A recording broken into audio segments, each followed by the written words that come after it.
Cette semaine, je commence par déposer Poipois à la garderie.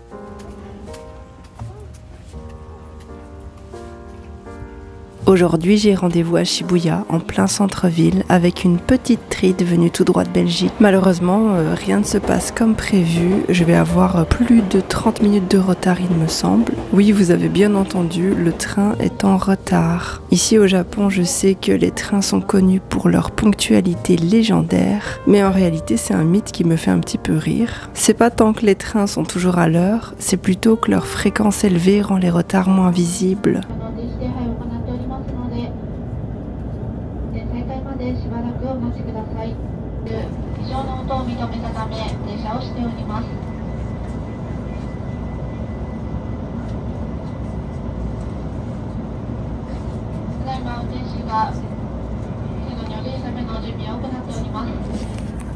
Chez nous, un retard signifie souvent une heure d'attente pour le prochain. Ici, c'est plus subtil, mais pas aujourd'hui. Je suis bloquée dans un train immobile, entourée d'inconnus, pendant 20 à 30 minutes. Et ma claustrophobie n'aime pas ça du tout. Heureusement, cette fois, j'étais assise et il n'y a pas trop de monde autour. Mais ces moments d'immobilité où rien ne bouge, où le temps s'étire, me rappellent que même les systèmes les plus efficaces peuvent faillir. Je repense à ces fois où les retards m'ont coûté bien plus qu'un simple contretemps.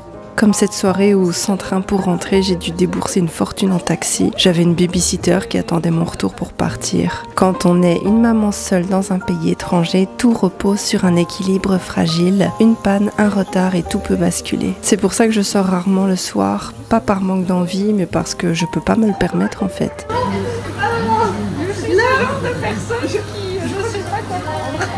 T'es la première personne que je rencontre qui a un Motorola. Sérieux? C'est vrai? J'en avais un il y a genre à 15 ans quoi. T'as quel âge? J'ai 29 ans. Ouais, t'as un Motorola quoi. Il suffit vraiment juste que les trains soient en retard ou me lâchent comme la dernière fois et je peux vraiment avoir de très gros problèmes. Donc voilà, même au Japon, je peux pas faire confiance au train contrairement à tout ce que tout le monde a l'air de penser. Bon, après, c'est vrai que je préfère le calme de la maison, mais c'est juste l'idée de pas pouvoir sortir, même si je le voulais, ça crée une petite frustration. Et aujourd'hui, ce gros retard, pardon, a eu des conséquences. La petite treat que je devais retrouver, elle a attendu près de 40 minutes au bord du malaise parce qu'elle avait faim forcément. Je m'en suis voulu même si je savais que c'était pas ma faute. Heureusement, une fois réunis, tout s'est dissipé, on a été au restaurant. C'était très agréable de discuter avec elle. Elle travaille dans l'animation, un domaine qui me fascine, vous le savez. Évidemment, bien sûr, toujours. Et puis après, c'est envoyé chez les animateurs.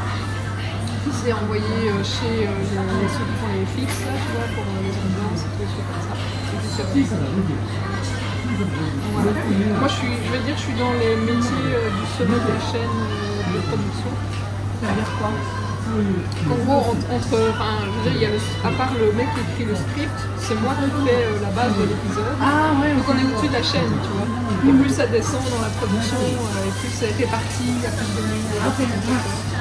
Le charge de travail est grande, il faut dessiner très très vite, mais être correct quand même. C'est le problème en Europe. Là, je me rends pas compte de comment ça se passe au Japon, mais ça doit être pire au Japon, non? Je sais pas, mais je confirme. Ce genre de rencontre me donne de l'élan, l'envie d'apprendre, de m'inspirer. D'ailleurs, si d'autres petites treats comme elles travaillent dans l'animation et souhaitent partager leur univers, ma boîte à messages est ouverte sur Instagram.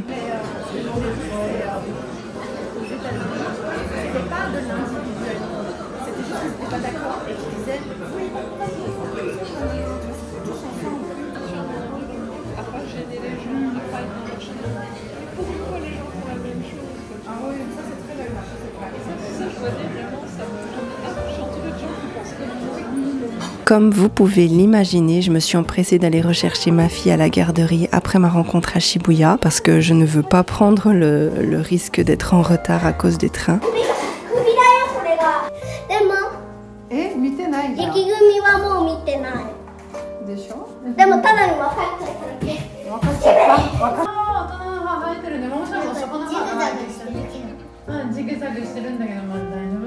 Les jours passent et un peu plus tard dans la semaine, une autre aventure m'attend. Je me rends à une exposition pour acquérir une Barbie en édition limitée. C'est Isaac de la chaîne Carl et Isaac qui m'avait demandé ce service, persuadé qu'elle n'était disponible qu'au Japon. On s'est donc précipité pour s'assurer de la voir, pour découvrir après coup qu'elle était aussi en vente aux États-Unis et au Canada. Bon voilà, le marketing a bien joué ses cartes. Et c'était trop tard, on avait déjà sauté sur l'occasion et pour récupérer cette fameuse Barbie, il fallait non seulement l'acheter en ligne, mais aussi prendre un ticket pour l'exposition Tanaami. Donc me voilà direction le parc de Ueno, ou du moins c'est ce que je pensais. Rapidement, je me rends compte que je suis au mauvais endroit. Je dois donc prendre un autre train pour aller jusqu'à Roppongi, un quartier qui ne m'a jamais attiré. Ueno, vraiment j'adore son côté culturel et authentique, mais Roppongi, c'est trop commercial, trop nocturne, trop fête. J'ai l'impression que c'est surtout des boîtes de nuit là-bas, je sais pas pourquoi.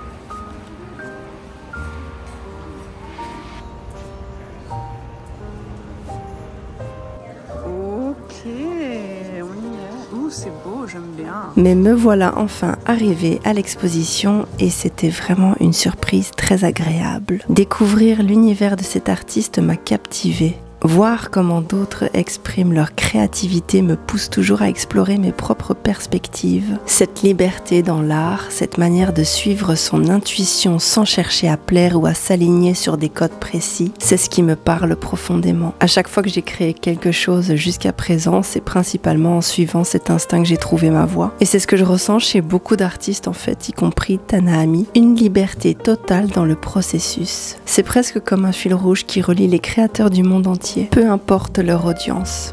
C'est un artiste qui s'inspire largement des dessins animés américains, de la pop culture, mais aussi de Picasso, et ça donne une combinaison vibrante et unique. Et c'est là que je me suis rappelé cette vérité essentielle, aucun art ne jaillit du néant. Qu'on parle de Lady Gaga ou de Van Gogh, chaque création est un mélange d'influences digérées, transformées pour aboutir à quelque chose d'unique. Comme un mélange de couleurs qui donne naissance à une teinte inédite. C'est un processus, une alchimie d'inspiration et ça fait partie intégrante de l'art. Et Tanaami en est un parfait exemple puisqu'il puise son inspiration dans le cinéma, l'animation et l'art européen pour bâtir son propre univers. Finalement, je n'ai pas pu repartir avec la Barbie, elle sera livrée chez moi en janvier. Désolé Isaac, il faudra patienter. Mais ça ne m'a pas empêché de profiter de chaque instant de cette exposition. Le musée lui-même était hyper impressionnant, une œuvre en soi. Mohi m'a d'ailleurs fièrement expliqué que les restaurants du lieu figuraient dans un film d'animation culte, Your Name il me semble.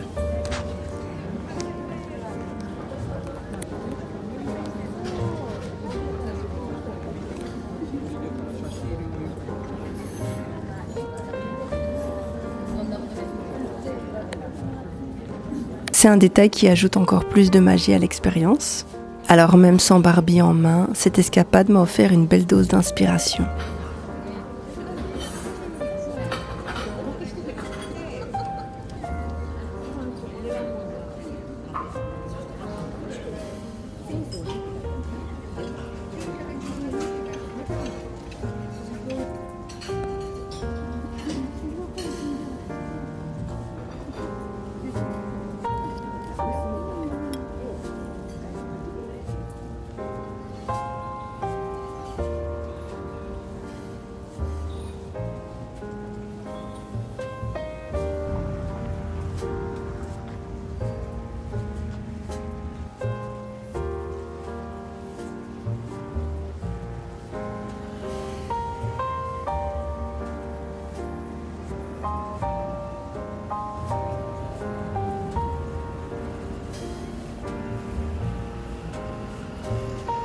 J'ai continué mes cours d'illustration et comme toujours, je me suis laissée captiver.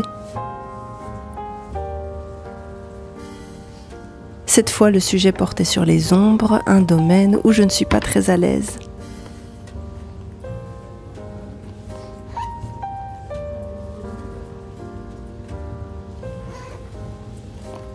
C'est pas une technique que je maîtrise ni que je pratique souvent, alors ce cours était particulièrement nécessaire.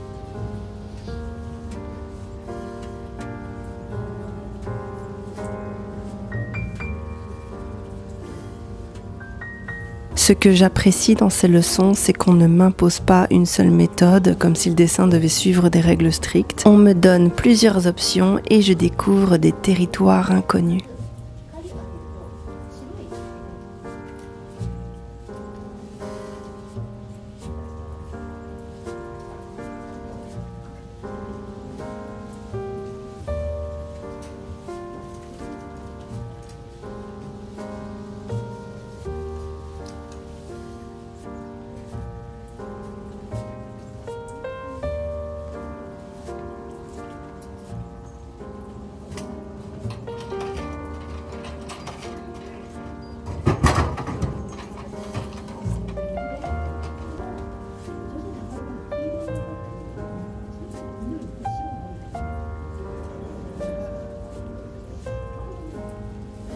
C'est comme si chaque cours élargissait mon univers artistique un peu plus.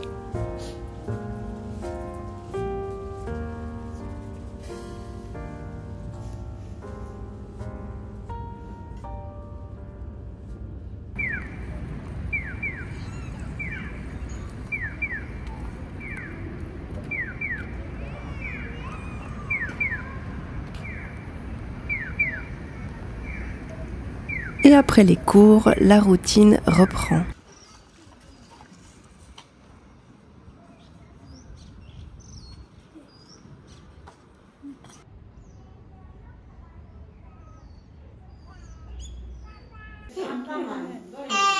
Maman, ça va? Une fois Poipois récupéré à la garderie, je me glisse dans la cuisine.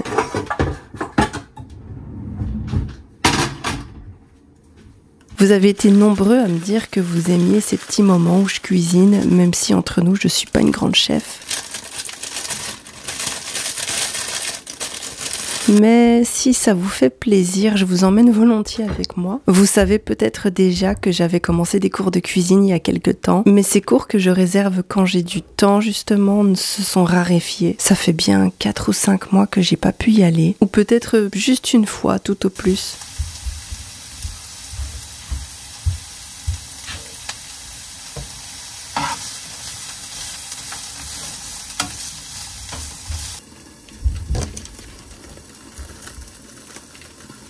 Et pourtant, l'envie de m'y remettre est toujours là. J'aimerais vraiment, mais alors vraiment cuisiner mieux. Non pas pour devenir une experte, pas du tout. Je veux juste pouvoir préparer des petits plats simples, équilibrés et surtout rapides pour ma fille. Si je ne trouve pas le temps, c'est parce qu'au-delà des vidéos que vous voyez, il y a tout ce que vous ne voyez pas, vous le savez.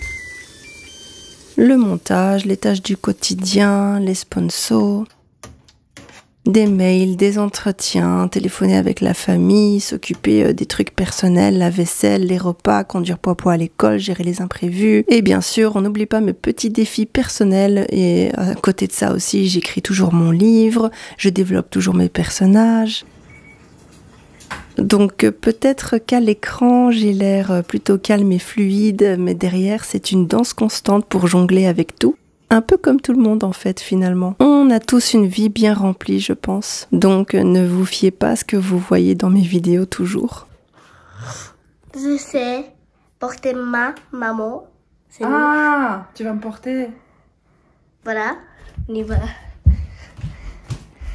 Ça c'est ma chambre. On va faire ici parce que c'est très grosse. Oh. Ok. Oh yeah. Oh yeah! Ok, on va faire... Go! Go! Attends, ils sont déjà de côté. Oh! Attends.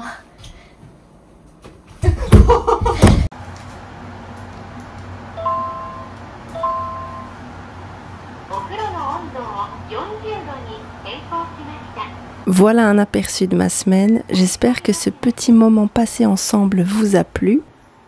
Si c'est le cas, n'hésitez pas à me le dire en commentaire, vous savez combien votre soutien est précieux.